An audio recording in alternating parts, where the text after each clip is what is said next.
के बीच के shortest distance क्या होगा, इसकी थ्योरी तो मैंने आपको बता दी थी। दो कर्व का अगर गिवन है, दो कर्व के बीच में शॉर्टेस्ट डिस्टेंस क्या होगा, इसकी थ्योरी तो मैंने आपको बता दी थी। चलिए अब हम लोग बात करने जा रहे हैं उस पर बेस्ड कुछ इलस्ट्रेशन पर। एक छोटा सा क्वेश्चन लेंगे। क्वेश्चन कहता है फाइंड द शॉर्टेस्ट डिस्टेंस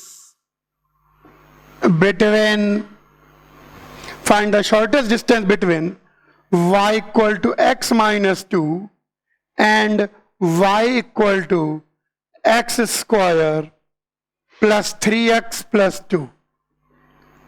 चलिए, find the shortest distance between y equal to x minus 2 and y equal to x square plus 3x plus 2। तो इन दोनों के बीच में हमको निकालनी है शॉर्टेस्ट डिस्टेंस। चलिए इन दोनों के बीच में हम निकालेंगे शॉर्टेस्ट डिस्टेंस। एक कर्व है और एक लाइन है। बाय द वे कर्व बहुत आसान है क्योंकि कर्व यहां पर क्या है, पैराबोला, मुंह ऊपर की ओर खुल रहा है। पैराबोला और लाइन, कर्व और लाइन के बीच में शॉर्टेस्ट डिस्टेंस, मिनिमम डिस्टेंस कहां पर आएगी, कॉमन नॉर्मल के अलोंग। मतलब एक ऐसी लाइन के अलोंग जो इसको भी परपेंडिकुलर हो और इसको भी परपेंडिकुलर हो। तो ये वाला पॉइंट कैसे निकाल सकते हैं, बहुत आराम से निकाल सकते हैं। अगर इस पॉइंट पर खींची गई नॉर्मल कर्व के परपेंडिकुलर है तो इस पॉइंट पर खींची गई टेंजेंट इस लाइन के पैरेलल हो जाएगी। तो मैं क्या करूंगा, मुझे तो शॉर्टेस्ट डिस्टेंस चाहिए, यानी मुझे ये लेंथ चाहिए, तो मैं ये पॉइंट किसी प्रकार से निकाल लूंगा और पॉइंट से इस लाइन की परपेंडिकुलर डिस्टेंस, ये लाइन है x माइनस 2। आइए ये पॉइंट अपन बड़े आराम से निकाल सकते हैं। कैसे, इस पॉइंट का जो dy बाई डी एक्स है, इस पॉइंट का जो dy बाई डी एक्स है वो टेंजेंट की स्लोप है, और टेंजेंट अगर इसके पैरेलल है तो मैं लिखूंगा कि एट दिस पॉइंट, इस पॉइंट पर dy बाई डी एक्स किसके बराबर है, 1 के बराबर है। क्योंकि इस पॉइंट पर खींचा गया टेंजेंट इसके पैरेलल होना चाहिए, तो dy बाई डी एक्स 1 के बराबर है। चलिए dy बाई डी एक्स 1, तो डिफरेंशिएट कर दें इसको, तो 2x प्लस 3 इक्वल टू 1, तो 2x इक्वल टू माइनस 2, यानी x इक्वल टू माइनस 1। अच्छा, x कोऑर्डिनेट माइनस 1 निकल के आ गया। अगर x कोऑर्डिनेट मुझे पता लग गया तो क्या मैं y कोऑर्डिनेट निकाल सकता हूं। x को माइनस 1 रख दीजिए, तो माइनस 3, 2 प्लस 1 3, 0। उत्तेरी, ये कुछ ज्यादा ही आसान नहीं हो गया। एक बार कैलकुलेशन चेक कर ले। इस पॉइंट पर जो टेंजेंट होगा वो लाइन के पैरेलल होगा, तो dy बाई डी एक्स 1 के बराबर होगा। तो dy बाई डी एक्स को 1 कर दिया तो माइनस 2 आ गया, और ये बहुत इजी है, तो पॉइंट निकल के आ गया। अब आपको तो डिस्टेंस चाहिए, तो डिस्टेंस कैसे मिलेगी, इस पॉइंट से इस लाइन की परपेंडिकुलर डिस्टेंस।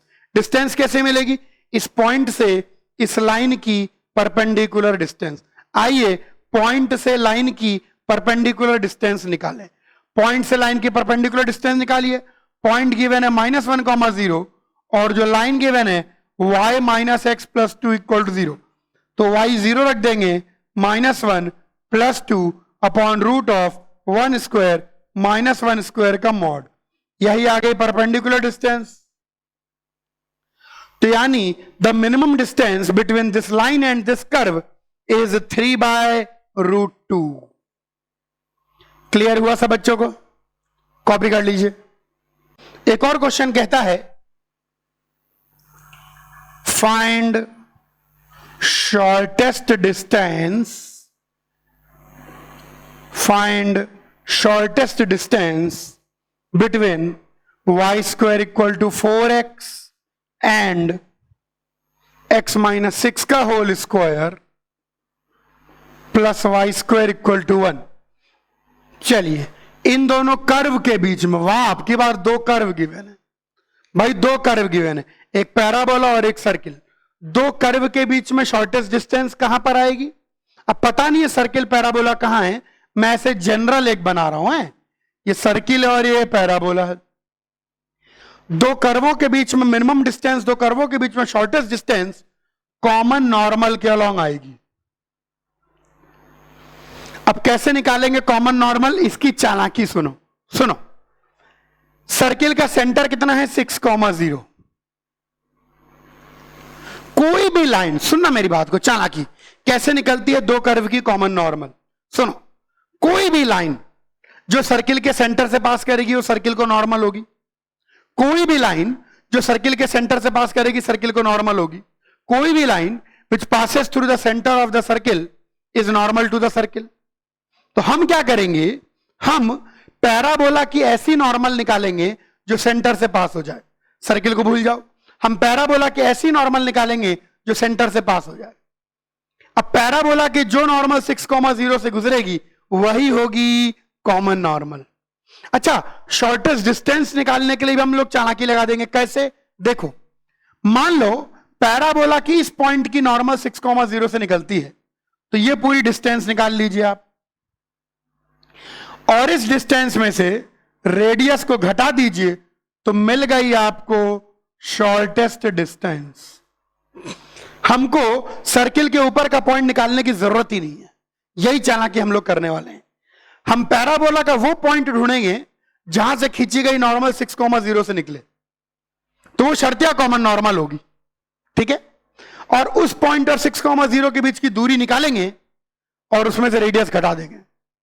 अप्रोच, पहले अप्रोच बनाए।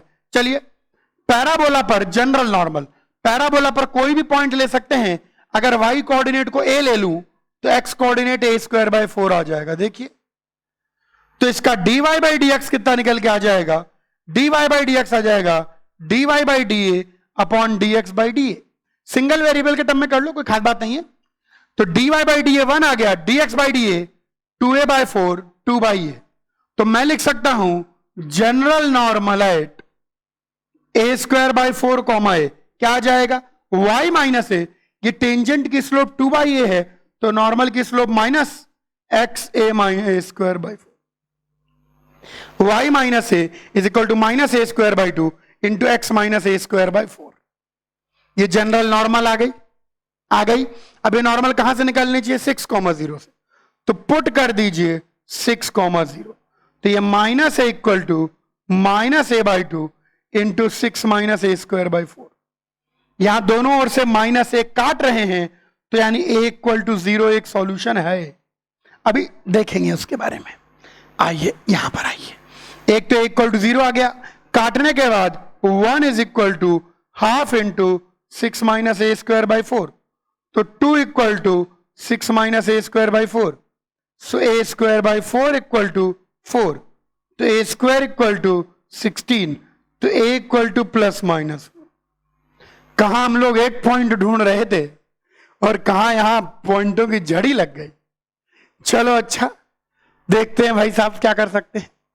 ओके, पॉइंट हमारे पास a इक्वल टू 0 के कारण एक तो 0,0 आ गया, दूसरा पॉइंट हमारे पास a इक्वल टू +4 के कारण, तो 4 का स्क्वायर 16/4, 4,4 आ गया, और एक पॉइंट 4,-4 आ गया।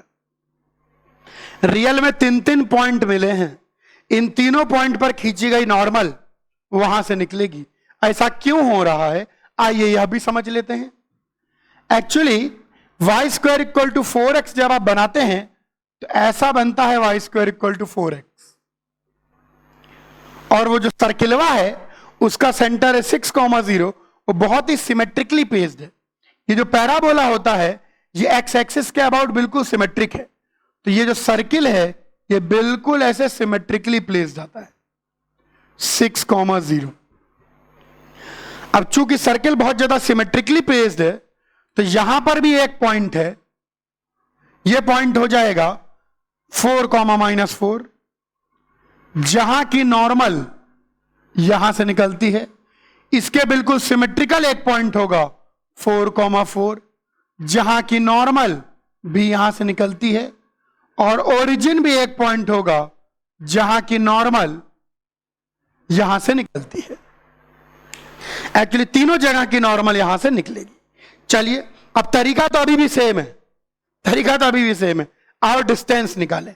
हम क्या करेंगे, इस पॉइंट की 6,0 से दूरी निकालेंगे और 1 घटा देंगे, तो इसकी 6,0 से दूरी 6, इसकी 6,0 से दूरी लिख रहा हूं 4,4, 4 माइनस 6 कितना हो गया भैया, 2 का स्क्वायर, 4 का स्क्वायर, थोड़ा √20 और इसकी 6,0 से दूरी √20। तो मिनिमम डिस्टेंस, अब ये तो ज्यादा दूरी पर है, ये तो ज्यादा दूरी पर है, ये मैक्सिमम डिस्टेंस बेसिकली आई है, बेसिकली वो मैक्सिमम भी नहीं है। तो √20 तो हम बोलेंगे कि मिनिमम डिस्टेंस इज √20 - 1। 3 पॉइंट आए तो हमने तीनों पॉइंट की दूरी निकाल ली 6,0 से, और तीनों में से 1 घटा के देखा कि कौन सी डिस्टेंस मिनिमम आती है, तो ये डिस्टेंस मिनिमम आएगी √20 - 1। सिमेट्री होने के कारण दो पॉइंट मिनिमम दूरी पर होंगे, 4,4 भी मिनिमम दूरी पर होगा और 4,-4 भी मिनिमम दूरी पर होगा। कॉपी कर लीजिए। आज मैं एक गजब का चैप्टर शुरू करने जा रहा हूं, मोनोटोनिसिटी। सबसे ज्यादा काम का चैप्टर, मतलब यूं समझ लीजिए कि एप्लीकेशन ऑफ डेरिवेटिव्स में अगर कोई पार्ट सबसे काम का है, एप्लीकेशन ऑफ डेरिवेटिव्स अपने आप में ही गजब है, लेकिन उसके अंदर भी, जैसे रसगुल्ला अपने आप में गजब चीज है, लेकिन उसके अंदर पड़ने वाली मेन चीज क्या है? चीनी। बाकी मैदा मावा वावा से फायदा नहीं होगा, रसगुल्ला मीठा नहीं होगा। वैसे एओडी अपने आप में गजब है, लेकिन एओडी के अंदर को भी गजब बनाता है मोनोटोनिसिटी। इसी कंसेप्ट से आती है मीन वैल्यू थ्योरम, इसी कंसेप्ट से आती है कर्व स्केचिंग, इसी कंसेप्ट से आएगी एनालिसिस ऑफ क्यूबिक, इसी कंसेप्ट से आएगा मैक्सिमा एंड मिनिमा, और इसी कंसेप्ट से आएगा कॉन्केविटी एंड कॉन्वेक्सिटी। ये समझ लीजिए इसके बाद के सारे कंसेप्ट्स का जन्मदाता है। तो अब मैं इसको समझाऊंगा और आप लोग आराम से समझेंगे, कोई डाउट आएगा पूछेंगे। सुनिए, अब मैं बताने जा रहा हूं मोनोटोनिसिटी। सबसे पहले मैं आपको बताऊंगा कि इसमें हम पढ़ने क्या जा रहे हैं। In this we are going to study increasing and decreasing behaviour of function. इसके अंदर हम इंक्रीजिंग और डिक्रीजिंग बिहेवियर पढ़ेंगे। कहां कहां फंक्शन इंक्रीज कर रहा है, कहां कहां फंक्शन डिक्रीज कर रहा है। यह बोर्ड सबसे ज्यादा जरूरी है। इस बोर्ड को समझ लिया तो आगे मोनोटोनिसिटी का चैप्टर समझ में आ जाएगा। इस चैप्टर में हम स्टडी करते हैं इंक्रीजिंग और डिक्रीजिंग बिहेवियर। मोनोटोनिसिटी, मोनो शब्द का मतलब है एक, और टोन, टोन का मतलब होता है राग। टोन होता है ना, टोन्स, अलग अलग टोन्स, इस टोन में गाया, लो टोन, हाई टोन, पता नहीं, अपने तो पल्ले नहीं पड़ती। तो ये मोनोटोनिसिटी आया है मोनोटोनस। मोनोटोनस यानी मोनोटोन, मोनोटोन, मोनो और टोन। मोनो मतलब एक, टोन मतलब राग, एक ही राग अलापने वाला, एक जैसी बात करने वाला, उसको कहते हैं मोनोटोनस। तो यहां पर भी अपन देखेंगे कि कहां एक जैसा बिहेवियर है, कहां कहां केवल इंक्रीजिंग है और कहां कहां डिक्रीजिंग है। अब ध्यान से देखें यार, कॉमन सेंस है, मतलब नहीं बताऊंगा तो भी आप समझ जाएंगे। एक ही फंक्शन अलग अलग इंटरवल में अलग अलग बिहेवियर दिखाएगा। जैसे यही एक फंक्शन है, लेकिन अगर मैं यहां से यहां तक देखूं तो इंक्रीजिंग है, यहां से यहां तक देखूं, ए से बी में देखूं तो इंक्रीजिंग है, बी से सी में देखूं तो डिक्रीजिंग है, सी से डी में देखूं तो फिर इंक्रीजिंग है, डी से ई में देखूं तो फिर डिक्रीजिंग है, ई से एफ में देखूं तो फिर इंक्रीजिंग है। यानी एक ही फंक्शन अलग अलग इंटरवल में अलग अलग बिहेवियर दिखाएगा। तो जब भी आपसे कोई बोलेगा इंक्रीजिंग है कि डिक्रीजिंग, तो आप सबसे पहले बोलेंगे कहां पर, कहां देखना है, कहां से कहां देखना है। अब यही फंक्शन मैं बोलूं बताओ इंक्रीजिंग है कि डिक्रीजिंग, तो आप बोलोगे गुरुजी कहां देखना है बताइए। तो मैं बोलूंगा बेटा सी से डी में इंक्रीजिंग है गुरुजी। अच्छा बेटा डी से ई में डिक्रीजिंग है। अच्छा डी से एफ में, डी से एफ में तो ये इंक्रीज डिक्रीज दोनों कर रहा है। अब मेरी बात सुने, इस चैप्टर में सिर्फ 3 ही शब्द हैं। कितने शब्द हैं? 3। चौथा शब्द इस चैप्टर में मुंह से निकलना नहीं चाहिए। हां, या तो आप फंक्शन को इंक्रीजिंग बोलेंगे या फंक्शन को डिक्रीजिंग बोलेंगे या फंक्शन को नॉन मोनोटोनिक बोलेंगे। ध्यान देना, इंक्रीजिंग का मतलब बढ़ता हुआ। अब जो कह रहा हूं बिल्कुल कानों से सुन के दिमाग में बैठा लें।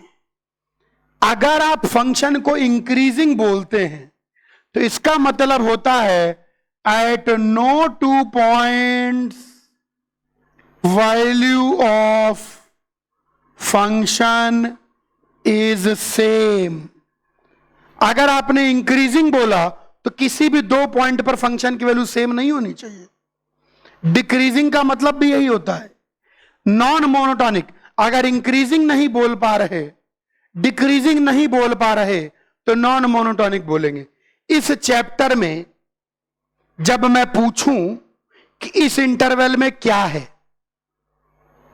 तो सिर्फ 3 ही जवाब आएंगे, या तो आप इंक्रीजिंग बोलेंगे, या डिक्रीजिंग बोलेंगे, या नॉन मोनोटॉनिक बोलेंगे।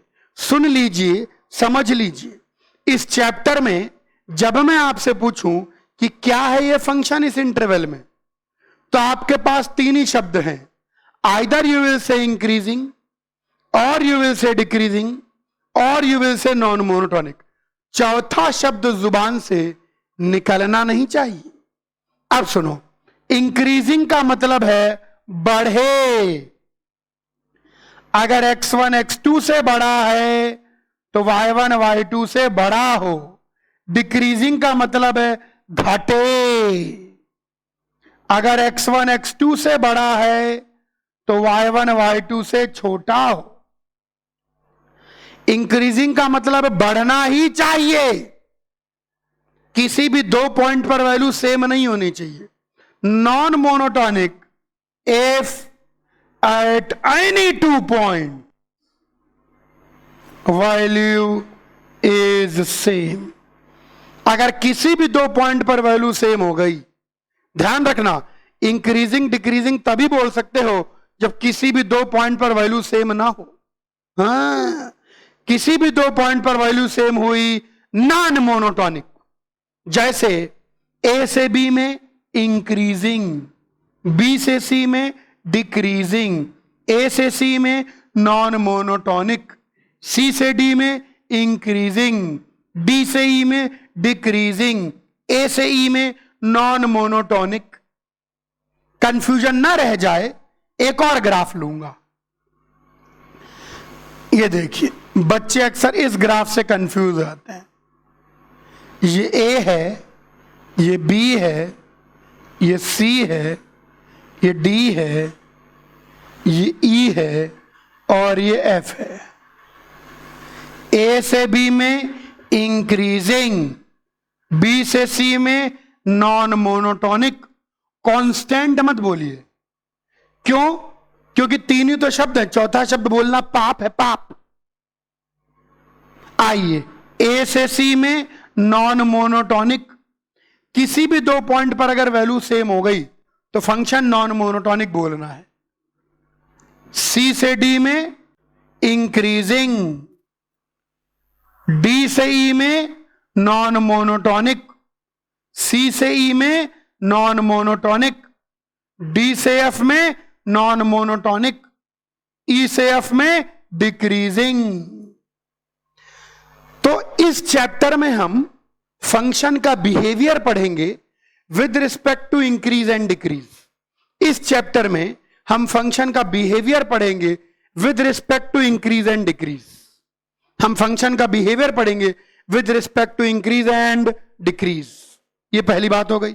दूसरी महत्वपूर्ण बात सुने ध्यान से, अगर आपसे पूछें कि इस इंटरवल में क्या बिहेवियर है, अगर आपसे पूछूं इस इंटरवल में क्या बिहेवियर है, तो 3 ही शब्द बोलेंगे, इंक्रीजिंग है, डिक्रीजिंग है, या नॉन मोनोटॉनिक है। बिहेवियर बताने के लिए इन 3 के अलावा चौथा शब्द मुंह से नहीं निकलना चाहिए। इंक्रीजिंग कब बोलेंगे? अगर आप इंक्रीजिंग या डिक्रीजिंग बोल रहे हैं तो इसका मतलब हो गया किसी भी 2 पॉइंट पर वैल्यू सेम नहीं है। नॉन मोनोटॉनिक का मतलब 2 पॉइंट पर वैल्यू सेम है। इंक्रीजिंग बोलेंगे अगर x के बढ़ने पर y बढ़े। ध्यान दो, यहां इक्वल टू साइन नहीं है। ध्यान दो, यहां इक्वल टू साइन नहीं है। ध्यान दो, यहां इक्वल टू साइन नहीं है। डिक्रीजिंग बोलेंगे अगर x के आगे बढ़ने पर y घटे, ध्यान दो यहां इक्वल टू साइन नहीं है। यह हो गया बेसिक कंसेप्ट। दो लाइन एक बार फिर दोहरा देता हूं। इस चैप्टर में हम फंक्शन का बिहेवियर देखेंगे with respect to increase and decrease. दूसरी बात, जब भी आपसे कोई बिहेवियर पूछेगा तो आप तीन ही जवाब देंगे, या इंक्रीजिंग या डिक्रीजिंग या नॉन मोनोटॉनिक। इंक्रीजिंग या डिक्रीजिंग को मोनोटॉनिक कहा जाता है। कोई आदमी बोल दे मोनोटॉनिक है, इसका मतलब या इंक्रीजिंग है या डिक्रीजिंग है। कॉपी करिए। अब सब बच्चे ध्यान देंगे, अब सब बच्चे ध्यान देंगे। तो आगे बढ़ने के पहले मैं एक बार फिर से छोटी सी बात बोल देता हूं। मोनोटोनिसिटी के अंदर अपन बिहेवियर स्टडी कर रहे हैं with respect to increase and decrease. अगर किसी भी इंटरवल में आप बिहेवियर देखेंगे, अगर किसी भी इंटरवल में आप बिहेवियर देखेंगे, तो उस इंटरवल में बिहेवियर को बताने के लिए, बिहेवियर को समझाने के लिए, बिहेवियर को जताने के लिए तीन ही शब्द हैं। या तो आप इंक्रीजिंग बोलेंगे, या आप डिक्रीजिंग बोलेंगे, या नॉन मोनोटॉनिक बोलेंगे। चौथा शब्द मुंह से ना निकले। इंक्रीजिंग का मतलब है बढ़ेगा ही बढ़ेगा, वापस सेम वैल्यू नहीं आएगी। अब सुनिए ध्यान से। In any interval, please look on the board, in any interval F x will be increasing if x1 greater than x2 then f of x1 greater than f of x2। क्या मैंने increasing की definition में कहीं बोला कि function continuous होना चाहिए? नहीं बोला। क्या इंक्रीजिंग में कहीं मैंने बोला कि फंक्शन डेरिवेबल होना चाहिए? नहीं बोला। सिर्फ मैंने इतना बोला कि किसी इंटरवल में फंक्शन को इंक्रीजिंग कहेंगे अगर x के बढ़ने पर y बढ़े ही बढ़े, बराबरी का चिन्ह नहीं है। इसका मतलब अगर ऐसा ग्राफ है,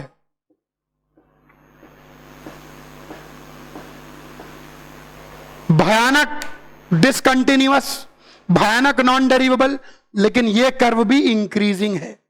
इंक्रीजिंग या डिक्रीजिंग बोलने के लिए कंटिन्यूटी डेरिवेबिलिटी की कोई आवश्यकता ही नहीं है ना। बिंदु दिख नहीं रहे होंगे, थोड़ा मोटे कर देता हूं। अगर मान लीजिए किसी फंक्शन का ग्राफ ऐसा आ जाए, मान लीजिए किसी फंक्शन का ग्राफ ऐसा आ जाए, तो भी ये इंक्रीजिंग है। क्यों? क्योंकि जब भी x1 x2 से बड़ा है तो f of x1 f of x2 से बड़ा है, बस। There is no requirement of continuity और डेरिवेबिलिटी। भयानक डिसकंटिन्यूअस तो भी काम करेगा। उसी प्रकार से इन एनी इंटरवल, किसी भी इंटरवल में समझ गए होंगे, F x will be decreasing if x1 अगर x2 से बड़ा है, then f of x1 f of x2 से छोटा है। अगर मान लीजिए कहीं कोई ग्राफ आपको ऐसा बता दे, ऐसा ऐसा ऐसा ऐसा, तो ये डिक्रीजिंग है। इंक्रीजिंग या डिक्रीजिंग बोलने के लिए कंटिन्यूअस या डेरिवेबल होने की जरूरत नहीं है। इंक्रीजिंग या डिक्रीजिंग बोलने के लिए कंटिन्यूअस या डेरिवेबल बोलने की जरूरत नहीं है, ध्यान रखना। और अगर इन दोनों में से कुछ भी नहीं हो रहा पूरे इंटरवल में, तो क्या हो गया? Non monotonic. कॉपी करिए। अब मैं एक्सप्लेन करूंगा सबसे पहले डिसकंटिन्यूटी नॉन डेरिवेबिलिटी के लिए। सब बच्चे बोर्ड पर देखेंगे, सब बच्चे बोर्ड पर देखेंगे, सभी बच्चे बोर्ड पर देखेंगे, सभी बच्चे बोर्ड पर देखेंगे। कंसीडर कीजिए ये point x equal to A, consider कीजिए ये point x equal to A, consider कीजिए ये point x equal to A, consider कीजिए ये point x equal to A. बिल्कुल ध्यान से ये कुछ ग्राफ देखेंगे ताकि थोड़ा सा और इंक्रीजिंग डिक्रीजिंग के फंडे क्लियर हो जाए। देखो, इंक्रीजिंग का मतलब है बढ़े और डिक्रीजिंग का मतलब है घटे, बस। अब सुनेंगे ध्यान से।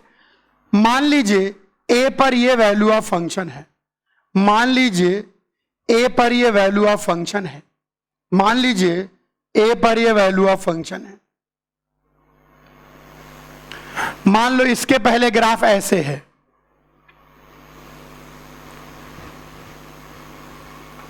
मान लो ग्राफ ऐसे है, मान लो ग्राफ ऐसे है,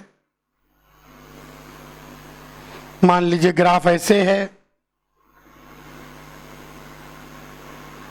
मान लीजिए ग्राफ ऐसे है,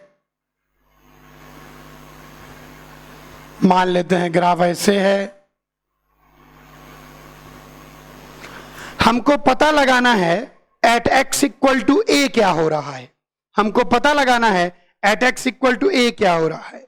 ब्लू कलर का इस्तेमाल करेंगे। आवाज अब आ रही है सब बच्चों को? एक आध बच्चे बोल रहे हैं आवाज में दिक्कत आ रही है। जो ऐप है वो एंड्रॉइड 6 के ऊपर ही काम करेगा, मतलब बहुत पुराने फोन में काम नहीं करेगा। चलिए अच्छा, आवाज आ रही है? ओके, क्लियर है, क्लियर क्लियर। चलिए अच्छा, अब आ जाइए, सब बच्चे इधर देखेंगे, सब बच्चे बोर्ड पर देखेंगे। सुनिए ध्यान से, हमको बताना है x इक्वल टू ए पर इंक्रीजिंग है कि डिक्रीजिंग है। देखो a यहां पर क्या लगता है, a से जे a है, a के जरा सा पहले वैल्यू कम थी, फिर a पर वैल्यू बढ़ी, फिर a के जरा के बाद और बढ़ गई, तो at x equal to A increasing. a के बाद में डिक्रीज कर रहा है, उससे फर्क नहीं पड़ता। सबसे पहले पॉइंट पर देखना सीखें। पॉइंट पर कैसे देखेंगे, पॉइंट पर कैसे देखेंगे, सुनो ध्यान से। ए के चिन्हन मिनन पहले आपको सिर्फ ये देखना है, बोर्ड पर देखिए, बोर्ड पर देखिए, F of A minus H, F A और F of A plus H, इनकी तुलना करनी है। F of A minus H, F A, F of A plus H, इनकी तुलना करनी है। अगर F of A minus H F A से छोटा है और F A F of A plus H से छोटा है तो ये इंक्रीजिंग है। ए प्लस एच, एच का मतलब चिन्हन मिनन बड़ा, और अगर F of A minus H बड़ा है और ये इससे बड़ा है तो डिक्रीजिंग है। अभी हम केवल देखना है एट एक्स इक्वल टू ए पर। इस ग्राफ को देखिए, इस ग्राफ को देखिए ध्यान से, ये ग्राफ भी क्या है, इंक्रीजिंग, क्योंकि ए से चिन्हन मिनन पहले वैल्यू कम थी, ए पर बढ़ गई, ए के बाद और बढ़ गई। यहां पर क्या है, डिक्रीजिंग। ए से चिन्हन मिनन पहले वैल्यू बड़ी थी, फिर ए पर छोटी, ए के बाद और छोटी।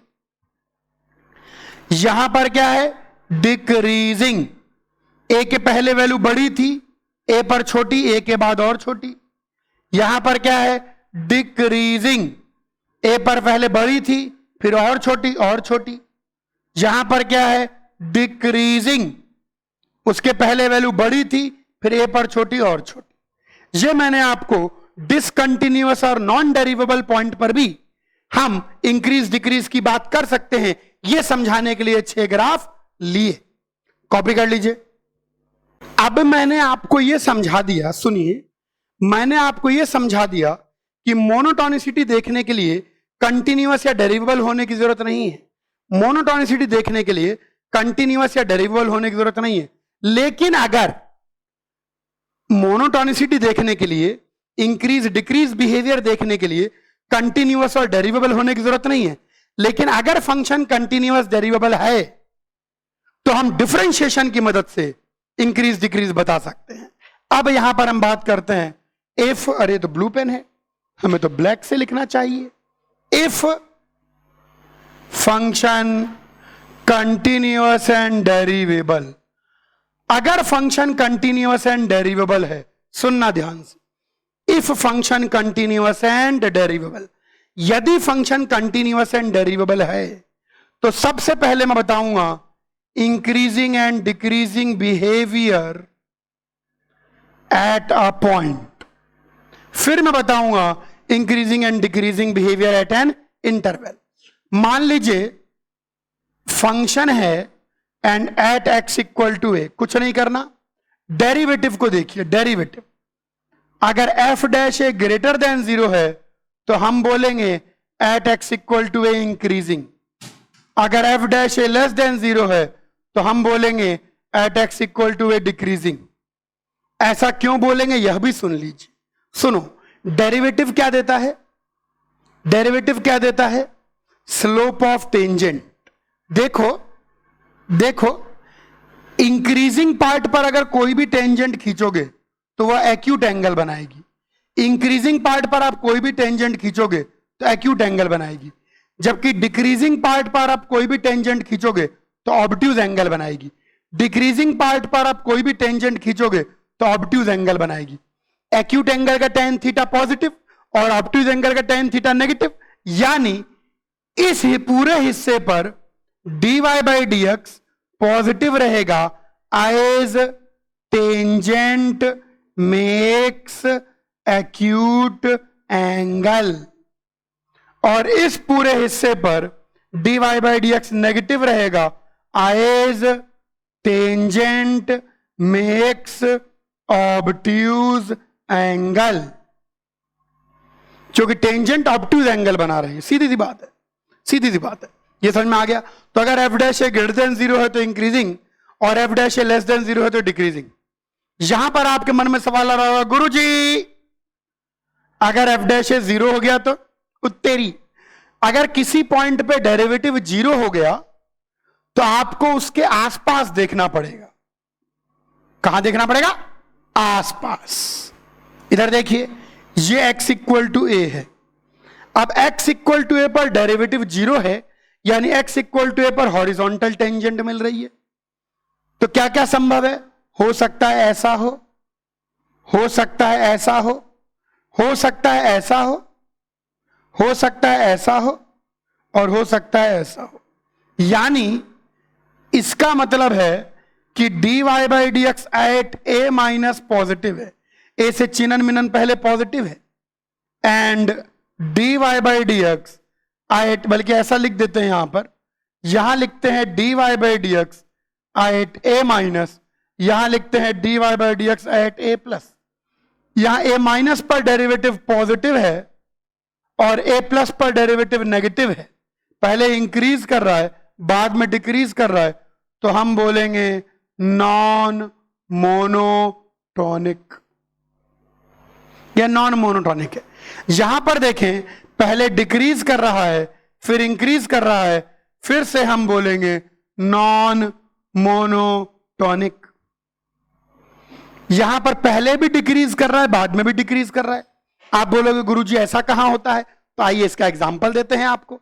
यहां कोनवा में जगह खाली है, y equal to minus X cube को देखें, y equal to minus X cube का ग्राफ ऐसा होता है। बहुत सही। अगर आप इसका डेरिवेटिव निकालें तो माइनस 3x स्क्वायर आएगा। तो जो derivative at x equal to 0 0 है, देखिए x इक्वल टू 0 पर डेरिवेटिव 0 है, y डैश, एक मिनट, हाँ, लेकिन उसके पहले भी डेरिवेटिव नेगेटिव है, डिक्रीजिंग बाद में भी नेगेटिव है। तो ऐसे केस में पहले भी नेगेटिव बाद में भी नेगेटिव, तो हम बोलते हैं at x equal to A decreasing. अगर पहले भी पॉजिटिव बाद में भी पॉजिटिव, तो हम बोलते हैं at x equal to A increasing. और अगर पहले भी डेरिवेटिव 0 बाद में भी डेरिवेटिव 0, तो वापिस से भाई साहब नॉन मोनोटॉनिक।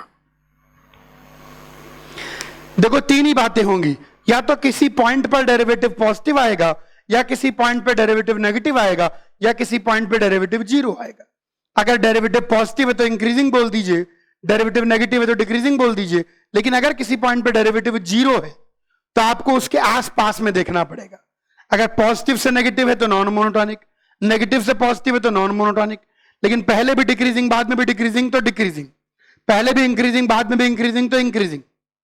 जैसे एक और एग्जांपल देखिए, यहां कोनवा में देखिए, यहां कोनवा में देखिए, जैसे y equal to x cube का कर्व ले लेते हैं, तो इसका कर्व हमको पता है, हाँ बहुत सही। इसका डेरिवेटिव 3x स्क्वायर आएगा। देखो इसका डेरिवेटिव हमेशा पॉजिटिव है, हमेशा, सिर्फ x इक्वल टू 0 पर 0 जाएगा। लेकिन 0 से चिन्हन मिनन पहले भी डेरिवेटिव पॉजिटिव, 0 के चिन्हन मिनन बाद भी डेरिवेटिव पॉजिटिव, तो हम बोलेंगे कि y equal to x cube is increasing at x equal to 0। अगर किसी पॉइंट पे डेरिवेटिव 0 जा रहा है तो उसके आसपास में देख के फैसला होगा कि उस पॉइंट पर इंक्रीजिंग बोलना है, डिक्रीजिंग बोलना है या नॉन मोनोटॉनिक बोलना है। कॉपी करिए। देखो मेरी बात सुनो, इंक्रीज या डिक्रीज देखने के लिए फंक्शन का कंटिन्यूअस और डेरिवेबल होना जरूरी नहीं है। इंक्रीज या डिक्रीज देखने के लिए फंक्शन का कंटिन्यूअस या डेरिवेबल होना जरूरी नहीं है। ठीक है, चाहे फंक्शन कंटिन्यूअस और डेरिवेबल हो या ना हो, आप इंक्रीजिंग और डिक्रीजिंग बिहेवियर बता सकते हैं।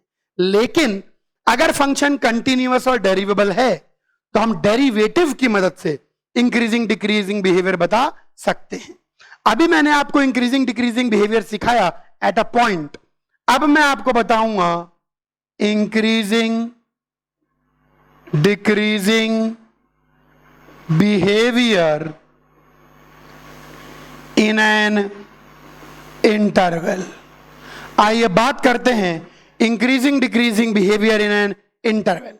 अब सुने ध्यान से, इंटरवल में कुछ नहीं, wherever dy by dx is greater than equal to 0, function increasing, dy by dx is less than equal to 0, function decreasing।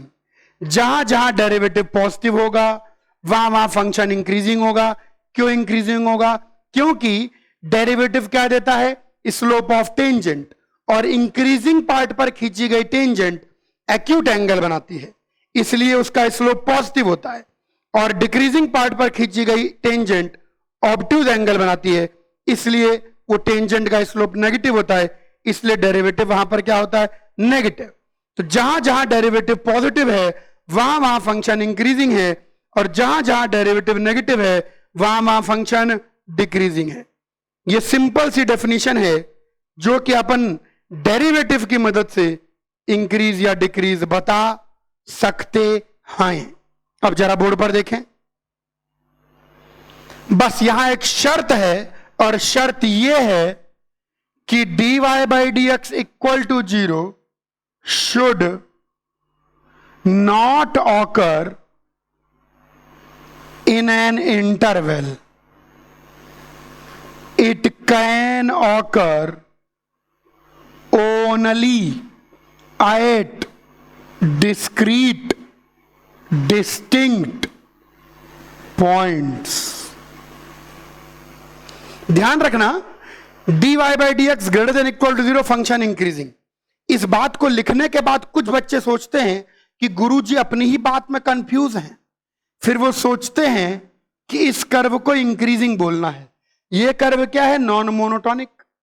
लेकिन इस परिभाषा से देखें तो या तो डेरिवेटिव पॉजिटिव है या 0 है या पॉजिटिव है।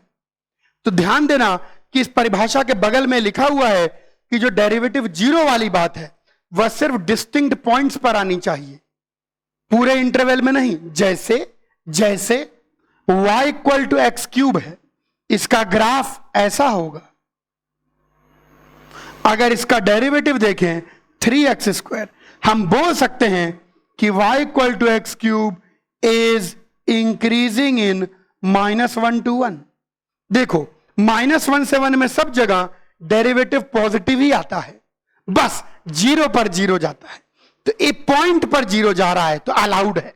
उस पॉइंट के पहले भी इंक्रीजिंग, उस पॉइंट के बाद भी इंक्रीजिंग, तो उस पॉइंट पर क्या बोलेंगे? इंक्रीजिंग।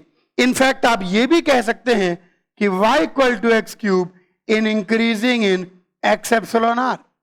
पूरी डोमेन में, पूरे r में ही ये इंक्रीजिंग है भाई, कहीं कोई दिक्कत नहीं है। देखो डेरिवेटिव सब जगह पॉजिटिव ही है।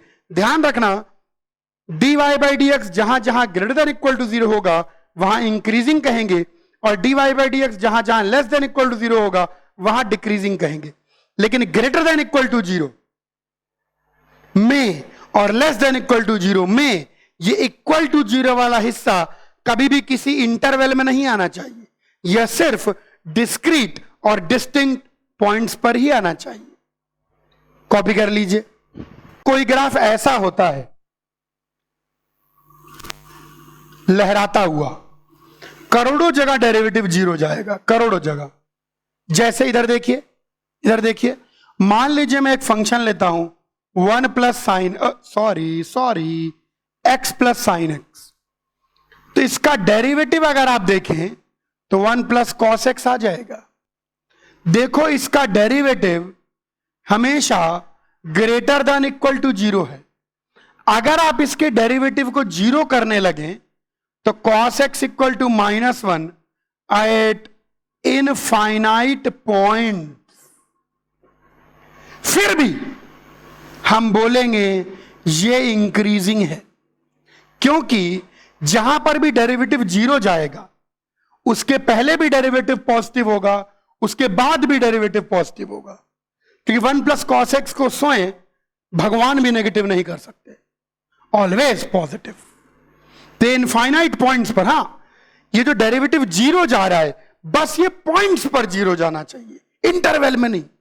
वो पॉइंट की संख्या कितनी भी हो सकती है, 1 पॉइंट पर 0 जाए, 2 पॉइंट पर 0 जाए, 10 पॉइंट पर 0 जाए, 100 पॉइंट पर 0 जाए, 1 करोड़ पॉइंट पर 0 जाए, इनफाइनाइट पॉइंट पर 0 जाए, लेकिन 0 पॉइंट पर ही जाए। इसको देखो, ये इंक्रीजिंग है। क्वेश्चन कहता है find intervals of increase and decrease for, ये फंक्शन गिवन है और इसका इंटरवल ऑफ इंक्रीज और डिक्रीज निकालना है। शीट में से ही सवाल है, x की power 4/4 plus x cube by 3 minus 3x square plus 5। चलिए, x की power 4/4 plus x cube by 3 minus 3x square plus 5। चलिए, इसका interval of increase and decrease निकालना है। Interval of increase and decrease निकालने का मतलब पता लगाना है कि ये कहां कहां इंक्रीजिंग है और पता लगाना है कि ये कहां कहां डिक्रीजिंग है। चलिए, तो हम इसको डिफरेंशिएट कर देते हैं, तो बन जाएगा 4x cube by 4 plus 3x square by 3 minus 6x। अरे वाह, ये तो कुछ ज्यादा ही सुंदर हो गया भाई साहब। Plus x square minus 6x, x अगर कॉमन ले लेते हैं तो x square plus x minus 6, ये तो फैक्टराइज हो रहा है बचुआ, x प्लस 3x माइनस 2। ऐसे नंबर लाइन बना लीजिए, वही मेथड ऑफ इंटरवल्स। तो ये आ जाएगा -3 0 and 2, positive negative positive negative. ये पॉजिटिव का मतलब यहां dy बाई dx पॉजिटिव है, नेगेटिव का मतलब वो dy बाई dx नेगेटिव है। इनइक्वालिटी सॉल्व करते थे यार, तुमको सब पता है, क्या बताऊं मैं इसमें। तो भैया यहां से हम देख सकते हैं कि fx कहां कहां इंक्रीजिंग है, जहां dy बाई dx पॉजिटिव है, यानी कहां कहां भैया, -3 से 0 यूनियन 2 से इंफिनिटी। fx कहां कहां डिक्रीजिंग है, जहां जहां डेरिवेटिव नेगेटिव है, -∞ से -3 यूनियन 0 से 2। यहां पर बच्चे पूछते हैं कि सर -3 जो बाउंड्री है यहां पर, अच्छा देखो यहीं से ग्राफ का कंसेप्ट निकल के आता है। यहां पर डिक्रीजिंग, फिर इंक्रीजिंग, फिर डिक्रीजिंग, फिर इंक्रीजिंग, इसका ग्राफ ऐसे W जैसा होगा। यहीं से मोनोटोनिसिटी ही curve sketching maxima minima analysis का जन्मदाता है। Decrease increase decrease. अच्छा, यहां बच्चों के मन में एक सवाल आता है कि सर ये बाउंड्री कहां शामिल करेंगे? बेटा दोनों में शामिल करिए, जो भी बाउंड्री होगी वो दोनों में शामिल होगी, बाउंड्री दोनों में। तो कितने आराम से, कितने आसानी से, कितनी तसल्ली से हमने पता लगा लिया कि दिया गया फंक्शन कहां कहां डिक्रीजिंग है और ये दिया गया फंक्शन कहां कहां इंक्रीजिंग है। कॉपी करिए। ये क्वेश्चन कहता है फाइंड इंटरवल्स ऑफ इंक्रीज। अब की बार सिर्फ इंटरवल ऑफ इंक्रीज निकालना है और फंक्शन दिया गया है x upon √1 plus x minus ln 1 plus x. चलिए, सबसे पहले डोमेन निकाल लीजिए। डोमेन, हाँ, फंक्शन की कोई भी बात होगी उसकी डोमेन में होगी। तो इसका एकलौती जो शर्त लगेगी वो लगेगी 1 plus x greater than 0, x greater then -1। यही शर्त यहां पर भी है, यही शर्त यहां पर भी है, ध्यान रखना। यानी इसका जो भी इंटरवल ऑफ इंक्रीज डिक्रीज देखेंगे, इसके बारे में जो भी कुछ देखेंगे वो सिर्फ x -1 से बड़े पर ही देखेंगे। अब हमको इंटरवल ऑफ इंक्रीज निकालना है, यानी पता करना है कि y डैश कहां कहां पॉजिटिव होता है। चलो y डैश कर दें। ओ तेरी यार, बहुत बर्बाद है। यहां पर डिवीजन रूल लगेगा, न्यूमरेटर का derivative into denominator minus denominator का derivative into numerator upon denominator का होल स्क्वायर माइनस ये लीजिए डेरिवेटिव आ गया। अरे वाह यार एलसीएम आ गया, लेकिन यहां बहुत बेकार है। चलो अच्छा पहले इसको सिंप्लीफाई कर लेते हैं। यहां पर अगर सिंप्लीफाई कर लें तो क्या आ रहा है ये चीज, 2√1 प्लस एक्स आ जाएगा, तो आ जाएगा 2 into 1 plus x minus x whole upon 2√1 plus x into 1 plus x minus 1 upon 1 plus x greater than 0। क्या मैंने गलत तो नहीं लिख दिया यार? नहीं नहीं गुरुजी सही लिखा है। एक बार चेक कर लो, न्यूमरेटर का derivative into denominator minus denominator का डेरिवेटिव इंटू डिनोमिनेटर। सही है, सही भाई, सही है, सही है, कोई दिक्कत की बात नहीं है। चलिए तो 2 minus plus x minus root 1 plus x whole upon 2 times LCM ले लिया मैंने और ये बन गया हमारे पास, एलसीएम ले लिया, ये बन गया हमारे पास। इससे क्रॉस मल्टीप्लाई कर दीजिए। क्यों क्रॉस मल्टीप्लाई कर दीजिए? क्योंकि ये चीज ऑलवेज पॉजिटिव है। ये चीज क्यों ऑलवेज पॉजिटिव है? डोमेन की वजह से। तो क्रॉस मल्टीप्लाई कर देंगे तो केवल इतना सा हिस्सा रह जाएगा कि 2 plus x minus 2 times 1 plus x greater than 0। इसको उधर ले जाइए तो 2 प्लस एक्स हमको पता लगाना है ये कहां कहां होल्ड करेगा। इसकी स्क्वायरिंग कर दें तो 4 plus x square plus 4x is greater than 4 plus 4x। तो 4x से 4x कट गया। अरे रे रे रे, ऑलवेज ये चीज तो कहीं अच्छा ग्रेटर देन इक्वल टू लगाने भूल गए हम। टैन टैन ऑलवेज, तो यानी अपनी पूरी डोमेन में इंक्रीजिंग है, तो हम बोल देंगे इंक्रीजिंग इन होल डोमेन।